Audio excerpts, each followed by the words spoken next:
Voilà, bonjour à tous. Je dis bonjour à ceux qui nous suivent en direct aussi sur Facebook. Ce matin, j'ai un gros auditoire. Voilà. Le titre du message de ce matin, c'est, vous avez peut-être vu, on l'avait publié, Un tour et puis s'en vont. Alors quand j'ai dit ça à ma femme, elle me dit, tu vas nous raconter quoi ce matin? Mais c'était justement le but. Un tour et puis s'en vont.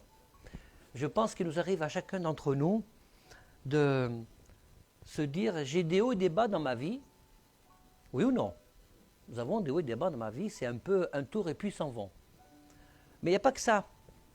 Je voudrais aussi développer un autre aspect du un tour et puis s'en vont dans le domaine des hauts et des bas dans la vie. C'est dans notre relation avec Dieu, ou dans ta relation avec Dieu, dans notre capacité à rester fidèle à Dieu. Qu'est-ce que ça veut dire? Rentrer dans un chemin où je vais dire, je vais rester fidèle à Dieu. La première chose, c'est dans la relation, dans le type de relation que je vais développer avec lui. Et ensuite, cette relation que je vais développer avec lui m'appelle automatiquement à faire des choix dans ma vie pour rentrer dans un processus d'obéissance parce que je vais comprendre ce que Dieu attend de moi. À moins que l'on considère que Dieu est un supermarché. Il y a des gens qui considèrent que Dieu est un article chez Amazon. Je prends, merci, à la prochaine. Vous savez, je vais être honnête avec vous, j'ai déjà discuté avec des gens, et parfois ça marche. Dieu dans sa grâce, ça c'est un mystère, et parce que je l'ai constaté, Dieu dans sa grâce, parfois répond à des prières, parfois répond à des prières, on se dit, mais quand même, moi je galère, et il ne répond pas à toutes mes prières. Mais ce n'est pas parce que Dieu répond à tes prières que tu es vraiment, selon le cœur de Dieu, que tu es à l'endroit où Dieu le veut. Vous savez, une fois j'ai discuté avec une amie que je connais très bien, une amie commune avec Hyacinthe, et elle était en rupture avec l'Église. Vous savez, ça c'est un problème aujourd'hui. Le confinement a fait que beaucoup de gens ont pris goût, se sont tout d'un coup pris d'amour pour l'Église virtuelle et pour le pasteur virtuel. Voyez? Alors que le Seigneur nous appelle vraiment à nous rassembler, parce qu'on a besoin d'être ensemble. Et cette femme me disait, mais moi je lis ma Bible, oui. Je prie le Seigneur, oui. Donc je n'ai pas besoin d'aller à l'église parce que Dieu répond à mes prières. J'ai fait des expériences, oui. Et vous savez ce que je lui ai dit?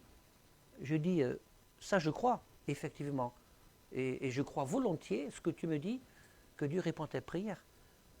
Mais cela ne veut pas dire, n'est pas un critère qui te fait comprendre que tu es là où Dieu veut et que tu marches selon sa volonté. Et pour cela, il suffit de prendre l'exemple d'Israël dans le désert.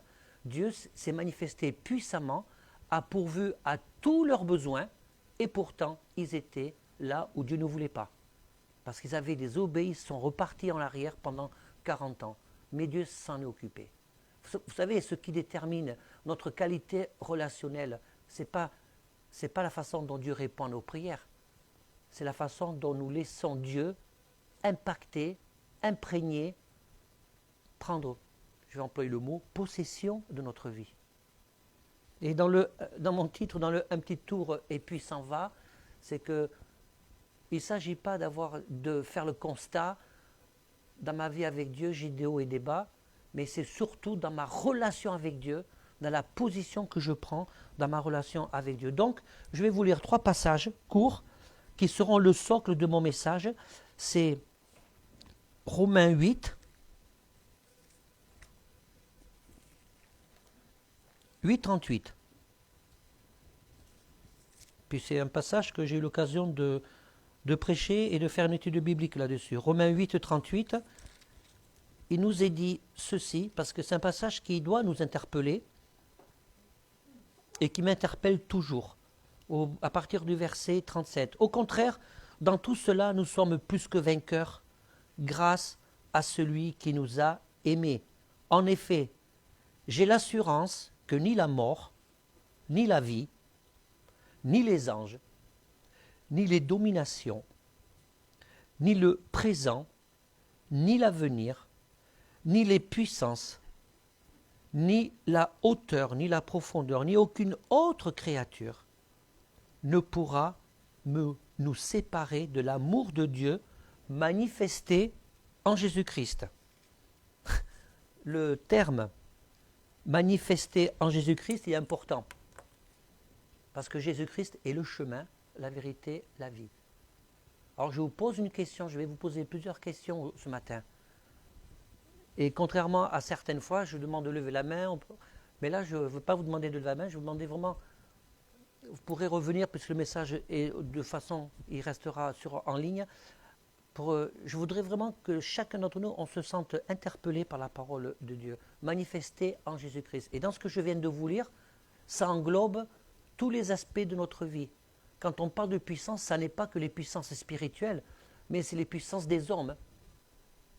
Les créatures, c'est tout ce qui nous entoure. Ça englobe tous les aspects de la vie. Et est-ce que tous les aspects de la vie, est-ce que mes craintes, est-ce que mes peurs m'empêchent de rester connecté au Seigneur? Est-ce que les circonstances de ma vie font que je me dise, oula, là je vais m'éloigner du Seigneur parce que ça ne va pas? Un petit tour et puis s'en vont. Josué chapitre 1 verset 8. Il est bien connu ce passage aussi.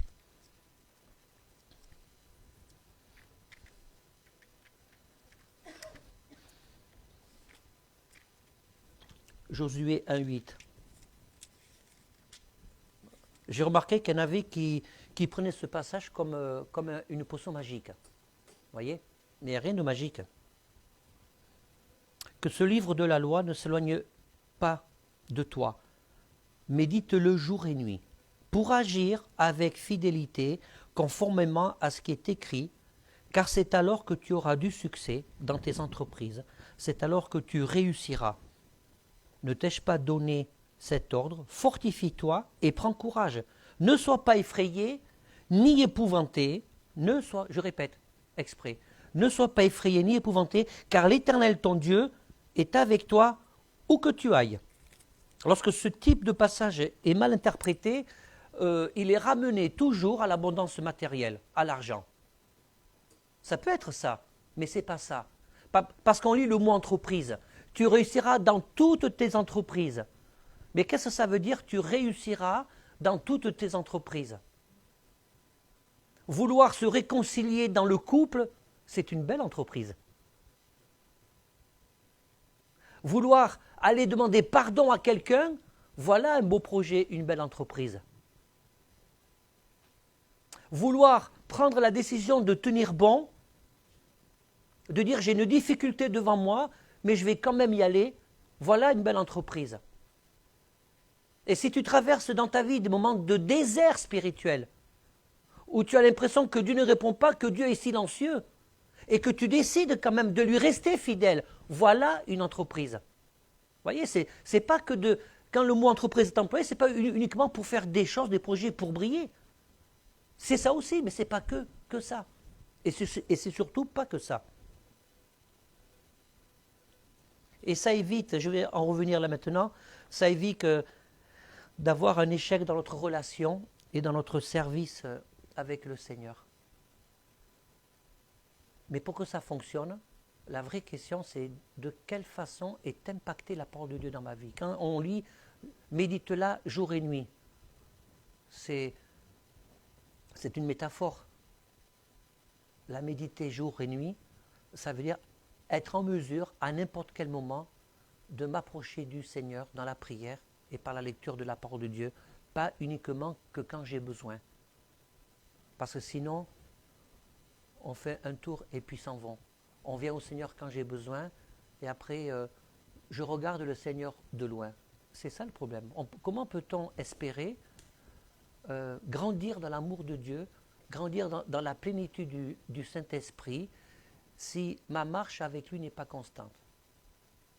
Il y a une épreuve parfois par laquelle Dieu nous fait passer et par laquelle peut-être tu es en train de passer ou que tu passeras demain ou après-demain ou tu es déjà passé hier ou avant-hier et que maintenant tu vis des temps de repos dans de verts pâturages.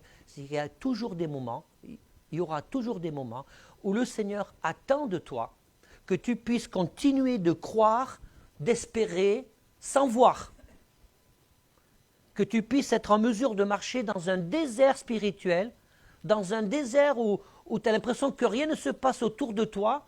Et est-ce que tu es en mesure de rester fidèle et de croire que Dieu veut ton bien? Parce que si tu ne fais pas ça, tu permets au diable de semer dans ta vie les graines de la discorde, les graines de la révolte. Et c'est pour ça que j'ai rencontré beaucoup de chrétiens qui, en parlant avec eux, ne se rendaient pas compte qu'en fait, ils ne pouvaient pas obtenir quoi que ce soit de Dieu parce qu'ils avaient perdu cette réconciliation avec Dieu. Et j'ai dit une fois à une personne, ton problème n'est pas le problème que tu es en train de m'expliquer. Ton problème à la base, c'est que tu as besoin d'abord de te réconcilier avec Dieu. Et je pose la question ce matin, est-ce que tu es sûr d'être réconcilié avec Dieu? L'exemple de Saül, qui lui a fait un grand tour et puis s'en vont. Je ne vais pas le lire parce que l'histoire est très longue. Toute son histoire vraiment commence à partir de 1 Samuel, à partir du chapitre 13. Saül, qui a été choisi par Dieu, mais d'abord choisi par les hommes et validé par Dieu. Vous vous rappelez, en 2 mots, le peuple d'Israël avait une gouvernance théocratique, aussi bien spirituelle que dans la nation. C'était Dieu le roi, vraiment, physiquement et lui seul. Et le peuple en a eu marre, ils ont voulu un roi physique. Et Samuel savait que ce n'était pas du tout la bonne solution. Parce que ce n'était pas ce que Dieu avait prévu au départ. Et qu'a dit Dieu? Alors ça me... À chaque fois que je lis ça, je me surprends toujours à avoir l'impression que les bras m'en tombaient. Qu'a dit Dieu? Parce que Samuel, il était prêt à dire non. Et s'il avait dit non au peuple, non, vous avez tort de faire ce genre de demande, c'est Dieu, votre roi, on doit garder ce type de gouvernance. Samuel, quand on lit les textes, c'est comme ça qu'il s'est approché de Dieu. Et qu'a dit Dieu? Laisse faire. C'est fou ça. Dieu a laissé faire le peuple, Dieu a laissé faire. Là, je cherche mes mots là. Le peuple était en train de prendre une mauvaise décision. Voilà, ça y est, j'ai retrouvé. Et Dieu a laissé faire. Ça, c'est la liberté. Tu veux la liberté? Tu veux vivre dans la liberté? On est d'un peuple français qui vivons dans la liberté. Surtout en ce moment, il y a plein de gens qui disent on ne veut pas de la dictature, c'est très bien, on veut de la liberté. Mais Dieu te laisse la liberté. Mais assume-la. Il faut l'assumer. On veut toujours l'argent du beurre, le beurre, la crémière et tout le magasin, sans rien donner. Assume ta liberté. Et Dieu laisse libre.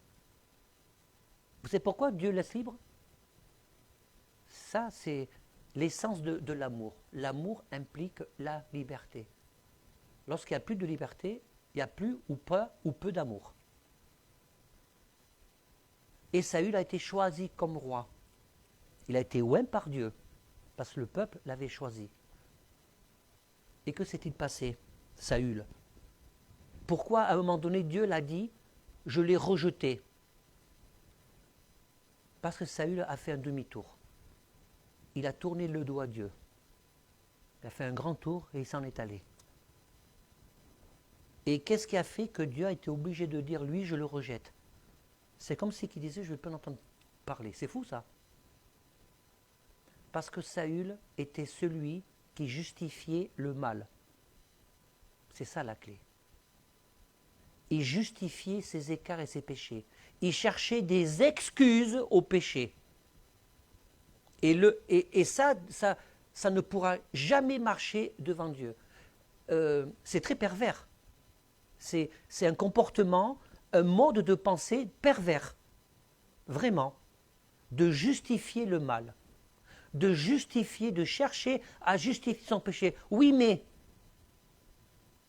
Et lorsqu'un enfant de Dieu rentre dans cette position, on se met de facto dans une position de rejet où on empêche le Seigneur d'agir. Et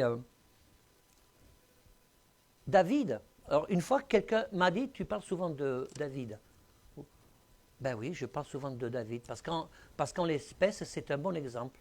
Et David est une figure pour moi importante de la grâce de Dieu par anticipation, de cette relation de grâce par anticipation. David, parce que quand Saül a justifié le fait qu'il est allé voir des médiums, il a justifié pourquoi il a désobéi, il s'est donné des excuses. David a eu des écarts très importants dans sa vie. Il a menti en tant que roi, il a fait de la manipulation, il a commis un meurtre en commanditant ses soldats, il a commis de l'adultère et plein de choses comme ça. Le roi David, celui de qui Dieu a dit à Salomon son fils de prendre exemple sur son père. Qui c'est qui viendrait à l'idée de dire « t'as vu ce qu'il a fait, prends exemple sur lui » Lol. Mais il a dit « il est selon mon cœur ». Pourquoi ? Parce que contrairement à Saül, David n'a jamais justifié son péché. Il est toujours rentré dans la présence de Dieu en reconnaissant ses fautes. Et lorsque nous rentrons dans la présence de Dieu en reconnaissant nos fautes, eh bien, on fait le contraire de un petit tour et puis s'en vont. C'est, je reviens vers toi pour ne pas refaire demi-tour encore une fois. Il a toujours reconnu ses fautes. Il était toujours conscient de son péché, de ses fragilités intérieures.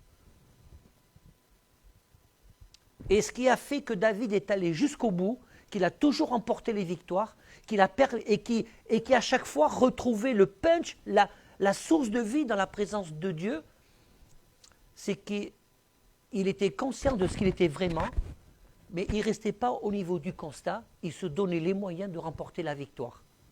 Et vous lisez tous les psaumes. David, il est passé par toutes les phases d'une vie difficile, non seulement à cause de ses péchés et de ses écarts, mais aussi à cause de ceux qui lui voulaient du mal. Quand vous lisez les psaumes, on remarque qu'il a eu peur, il est tombé dans la crainte, il était dépressif, tellement dépressif qu'il ne voyait même plus les choses positives autour de lui. Il était devenu tellement négatif. Plein de fois, il a vu le verre à moitié vide. À moitié vide. Il y a des psaumes où il dit qu'il se sent rejeté de tout le monde, que tout le monde veut sa mort. Il disait qu'il mouillait sa couche, pas ses couches, sa couche, parce qu'à l'époque, le lion s'appelait ça une couche. Il mouillait sa couche de ses larmes. Il disait, tant que je me suis tué, mes os se consumaient. C'est vraiment des écrits de quelqu'un qui fait une dépression profonde. David, celui qui a tué Goliath, quand il était enfant, il avait à peu près une douzaine d'années. Celui qui a remporté toutes les victoires. C'est pour ça que Saül est devenu jaloux et voulait le tuer. De toute façon, la jalousie, ça peut amener à beaucoup de violence lorsqu'on laisse pousser la graine. La jalousie.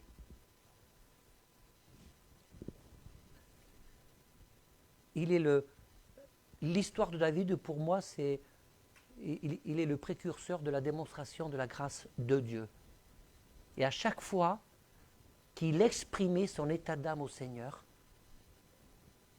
eh bien, il était suffisamment...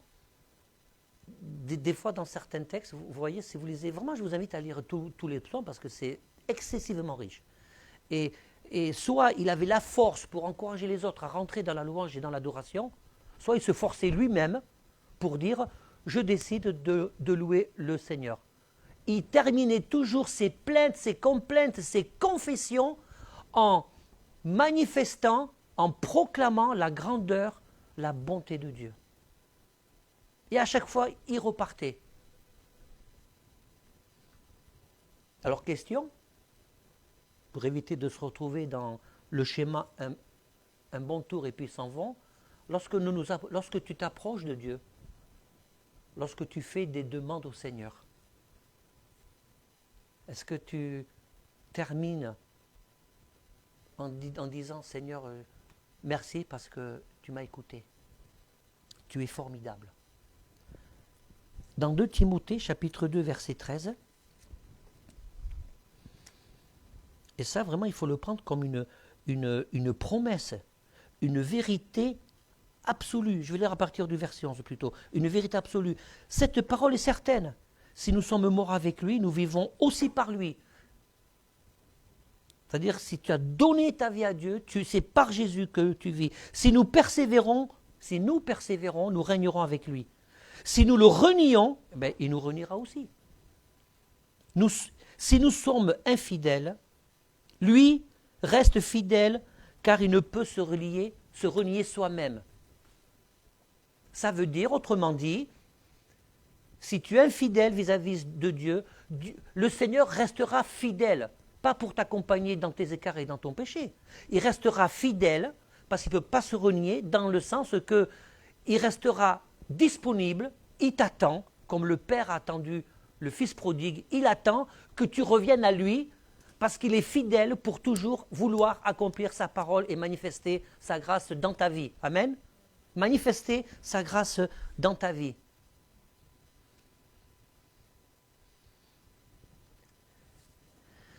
Qu'est-ce que tu veux faire avec le Seigneur? Quel est ton projet avec le Seigneur?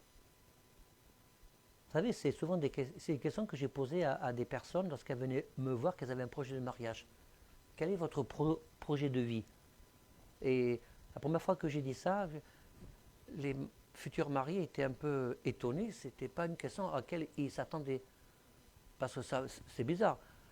On vient me voir parce qu'on veut se marier, et moi je dis, quel est ton projet? J'avais l'impression de voir des bulles au-dessus de leur crâne, de dire, non mais il est marrant lui, on est là pour se marier, il nous demande quel est notre projet. Ce n'est pas une fin en soi le mariage.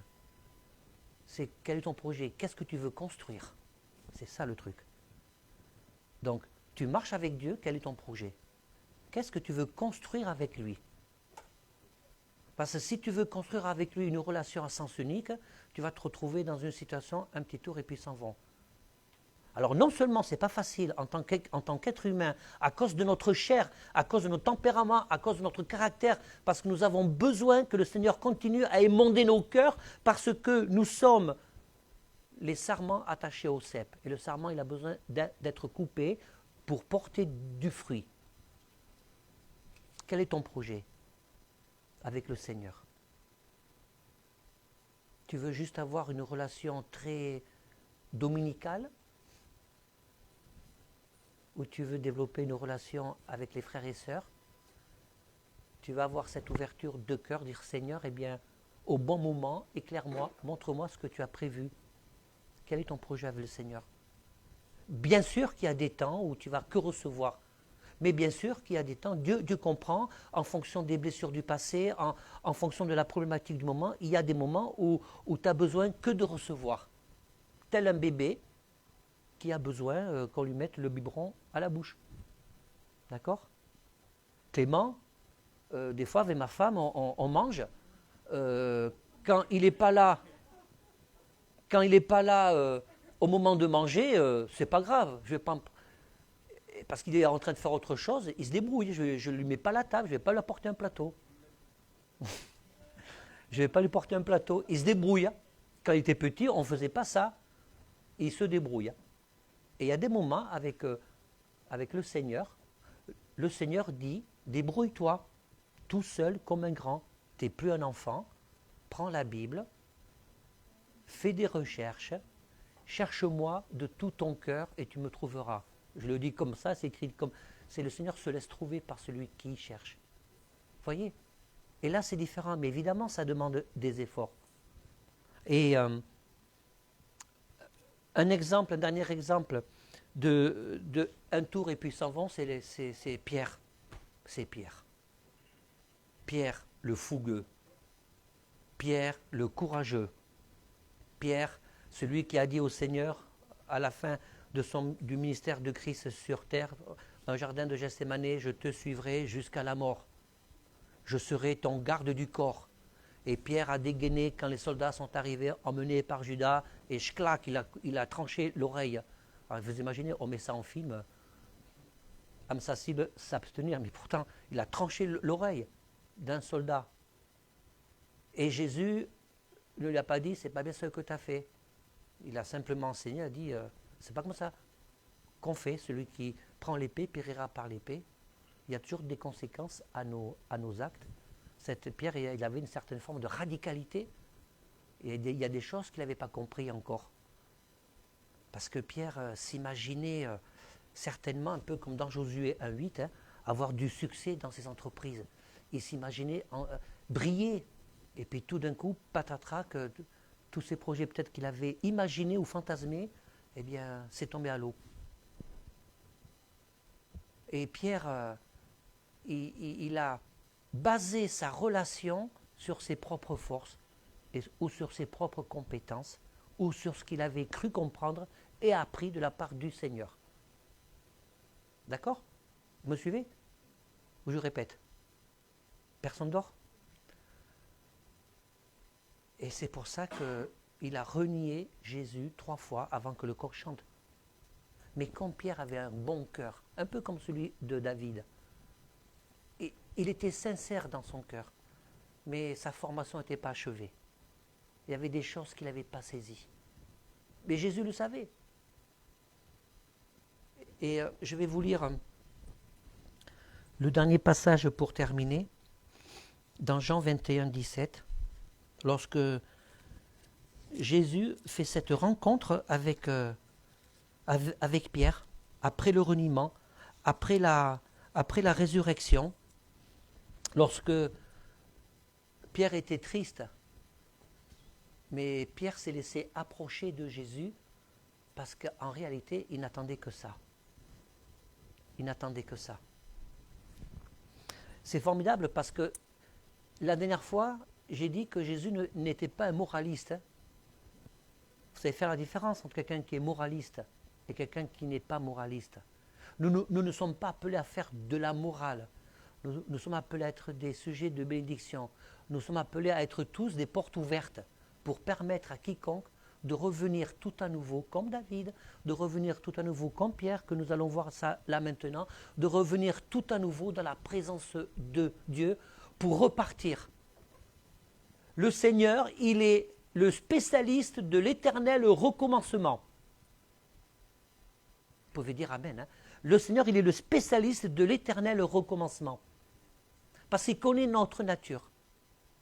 Mais Dieu ne va pas faire au-delà de ce que nous pouvons lui permettre de faire dans chacune de nos vies. Et c'est vrai que si le fait de devenir enfant de Dieu, de passer de la mort à la vie, de passer des ténèbres à la lumière, c'est quelque chose qui ne nécessite pas un effort particulier, parce que c'est une grâce, parce que Jésus a dit, j'ai tout accompli sur la croix, et du jour au lendemain, nous sommes devenus, tu peux devenir un enfant de Dieu, parfait et accompli, en laissant toute la place du Saint-Esprit, la personne de Jésus dans ta vie. Mais après, la marche pour grandir dans le Seigneur, pour rentrer dans le projet que Dieu a pour toi, il y a des choses à faire. Ça ne se fait pas tout seul. Au début, ça se fait un peu tout seul. Un bébé, on ne lui change pas la couche toute la vie. Il y a une autonomie après. On est dans un pays quand même où l'autonomie, je dirais que ce n'est pas le fort de la société française. Dieu ne veut pas faire de nous des assistés spirituels. Il y a des moments où on a besoin d'être assisté, mais c'est des moments limités. Est-ce que tu es un assisté? Je pose une question, ne répondez pas. Je veux que personne ne se sente vexé. Est-ce que tu es un assisté en CDD ou un assisté en CDI? ou au chômage. Il m'arrive dans ma vie d'être un assisté en CDD parce que j'ai besoin, mais pas en CDI. Parce qu'à un moment donné, il faut se lever. Il faut se lever, prendre ses responsabilités. Et c'est ce qu'a fait Pierre dans cette rencontre avec Jésus. Et vous voyez que quand on lit le texte, on se dit, mais pourquoi Jésus a posé 3 fois, semble-t-il, je dis bien semble-t-il, la même question. Donc voilà, Jésus les a rencontrés, ils mangent ensemble et Pierre, j'avais l'impression qu'il était, qu'il lui tardait de parler à Jésus. Au verset 15, lorsqu'ils eurent mangé, Jésus dit à Simon, donc là c'est Jésus qui est allé, qui a interpellé Simon. Hein. Laisse-toi interpeller par le Seigneur, vraiment. Réfléchis à tes actions, à ta vie, laisse-toi interpeller par le Seigneur. Lorsqu'ils eurent mangé, il dit à Simon, fils de Jonas, m'aimes-tu plus que ceci? Est-ce que tu m'aimes plus que les autres? Pierre répondit, oui Seigneur, tu sais que j'ai de l'amour pour toi. Première chose, première question, m'aimes-tu plus que ceci? Ce n'est pas les mêmes mes questions. La première question nous indique que le Seigneur veut d'abord, avant le reste, d'abord avoir une relation intime avec nous. D'abord une relation intime. Est-ce que tu m'aimes? Quelle est ta position vis-à-vis de moi, dit le Seigneur? Est-ce que tu m'aimes vraiment? Parce que quand on aime, on ne compte pas. Quand on aime, on est prêt à aller peut-être au-delà de ce que je peux par la foi. Quand on aime, on veut aller jusqu'au bout. Quand on aime, on veut rester fidèle. Donc c'est ça d'abord. Cette question nous ramène à cette idée de la relation personnelle avec le Seigneur. Ensuite, Pierre répondit, oui Seigneur, tu sais que j'ai de l'amour pour toi. Et Jésus lui dit, sur cette réponse, nourris mes agneaux. Donc, les agneaux, ce sont les petits que les brebis ont enfantés. Donc, la première chose, c'est que le Seigneur a dit, comme tu m'aimes, tu peux déjà commencer par le petit commencement. Commence à nourrir ceux qui sont faibles, ceux qui démarrent dans la foi. Il lui dit une deuxième fois, Simon, fils de Jonas, m'aimes-tu? Pierre lui répondit, oui Seigneur, tu sais que j'ai de l'amour pour toi. Jésus lui dit, prends soin de mes brebis. Prends soin de mes brebis. Nourrir, prendre soin, ce sont deux choses différentes. Hein. Voilà. Nourrir, c'est apporter la nourriture, vie vitale. Et prendre soin, c'est être aux côtés, c'est soigner, c'est faire autre chose qui est de complémentaire à la simple nourriture. On est appelé à se nourrir les uns les autres dans nos relations. Et la question, c'est quand tu as une relation avec un chrétien, dans ta relation entre frères et sœurs, de quoi vous vous nourrissez? Dans les conversations, quel type de conversation vous avez qui vous nourrissent? Parce qu'il y a des nourritures qui ne sont pas bonnes hein, dans certaines conversations. Et Jésus lui dit, prends soin de mes brebis, de celles qui sont déjà solides, de celles qui peuvent encore enfanter et donner la vie. Et il dit pour la 3e fois, Simon, fils de Jonas, as-tu de l'amour pour moi? Et Pierre fut attristé. Là, il n'a pas répondu, il lui a juste dit, il fut attristé de ce que le Seigneur dit pour la 3e fois, as-tu de l'amour pour moi? Il répondit, Seigneur, tu sais toutes choses que j'ai de l'amour pour toi. J'aime bien cette réponse. Il n'a même pas dit, oui, j'ai l'amour pour toi, ne t'inquiète pas. C'était plus le même Pierre du jardin de Gethsémane. C'était plus le même Pierre qui a dégainé son épée, qui a dit, je vais aller avec toi jusqu'au bout, jusqu'à la mort, tu verras, moi je. C'était plus le même. C'était Pierre qui s'est abandonné totalement. Et qui en disant, Seigneur, tu sais toutes choses, il confessait une nouvelle fois, comme il avait fait avant, que Jésus est le Fils de Dieu, que Jésus est Dieu, et que Jésus connaît les pensées du cœur. Il lui a dit, tu sais toutes choses, j'ai même plus besoin de te répondre, parce que je sais que quand tu me regardes, tu discernes tout ce qu'il y a dans mon cœur. C'est ça que ça veut dire. Et on voit bien que Clément, cette évolution du cœur, cette évolution dans la relation que Pierre a vue, que Pierre a vécue. Tu sais tu sais toutes choses. Tu sais toutes choses. Cette souffrance que Pierre a vécue, elle a été soignée, réconfortée par cette nouvelle relation dans cette rencontre que Pierre a eue avec Jésus. Voilà. Jésus, il a l'art de nous interpeller vraiment et d'aller à l'essentiel. Il ne lui a pas dit, je t'avais dit, hein, t'étais où pendant que je souffrais sur la croix? Une fois que tu as dégainé ton épée. Tu te rends compte ce que tu as fait? Tu t'es mis avec des païens, tu as même juré, tu as même dit des gros mots. Si on voit dans le texte, l'apôtre Pierre, il a dit des gros mots. Parce que quelqu'un l'avait reconnu. Hey, il était avec Jésus. Non, non, non. Puis, il a parlé comme un vrai païen pour notifier qu'il n'avait rien à voir avec Jésus, qu'il n'avait jamais connu. Et Jésus ne lui a pas dit tout ça. Tu veux réussir, je vais dire une parole ce matin, pardon. Peut-être que quelqu'un a besoin de l'entendre. Tu veux réussir dans ton entreprise parce que tu as envie de reprendre une relation avec le Seigneur. Alors sois pas moraliste, ne fais pas des reproches à ton voisin parce que tu l'avais prévu à ton frère et ta soeur, parce que tu l'aurais prévenu de quelque chose, il ne t'a pas écouté, il s'est retrouvé dans la difficulté. Fais comme le Seigneur. Nous sommes appelés à imiter le Seigneur. À quoi bon de proclamer le Seigneur dans nos vies si je ne suis pas en mesure d'imiter le Seigneur dans ma relation à l'autre? Jésus est allé à l'essentiel. Et c'est quoi l'essentiel ce matin? C'est pas de dire « et si j'avais su que », c'est de dire « Seigneur, je suis dans ta présence, je vais prendre le pain et le vin, je vais prendre le symbole de la victoire, le symbole de la défaite de Satan, et je vais m'approcher de toi tout à nouveau. » Amen.